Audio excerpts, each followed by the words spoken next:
بسم الله الرحمن الرحيم. horta markuu aad wax mahad iska leeyahay oo micni anagu nabad qabna maanta xaafadeeda nagu soo celi ma sha Allah. halka waxa mahad ugu celinayaa taageerayaasheeda meel walba ay joogaan dal iyo dibad waliba reer Puntland reer Boosaasood aad iyo aad baa idinka qabaa insha Allah.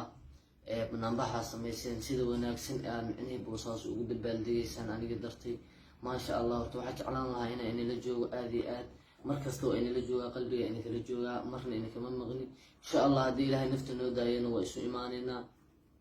marka labaad reer galmudug dil iyo dibad meel kasta ay joogaan aad iyo aad ugu mahad celinaya run ahaantii waxaan leeyahay hambalyo waxaan leeyahay hambalyo run ahaantii waxaan gaarnay guul taariikhi ah meel kasta aad joogtaan oo inay hambalyeynaya insha Allah guushuna waa inoo sii socon doontaa koobkan insha Allah waa geeli doonaa caasimadaheenna caasimada Dhuusamareeb insha Allah iyo magaalooyinka sida Caabudwaaq maxay ahaydey iyo magaalooyinka kale la midka run ahaantii fiidiyowgan waxaan idin ku soo duubay in aan micnihi farxadda iyo micnihi sida aad u faraxsantiin aan la wadaago iyo jacayl aan idin qabo run ahaantii wali wallahi bilaa waa sida garoonka uga imi wali ma nasan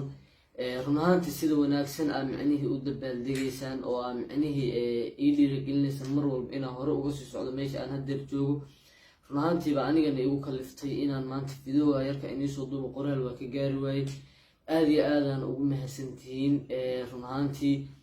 waa jiraan hadallo micni iska yar oo social media iskaga jira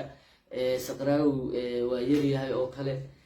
run ahaantii kubadatan yaraan iyo weynaan ma leh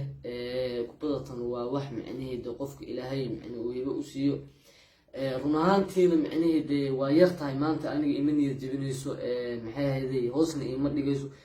korba ii qaadaysaa sababtoo ah dadaalka aan awal waday waa sii laba jibaariya marka hadallada qaarkood aan maqlo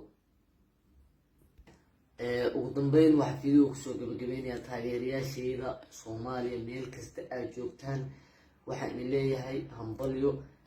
run ahaantii qalbiga idin kala jira mar walba aan jecelahay I love you galmudug calaamadaas waa calaamadda galmudug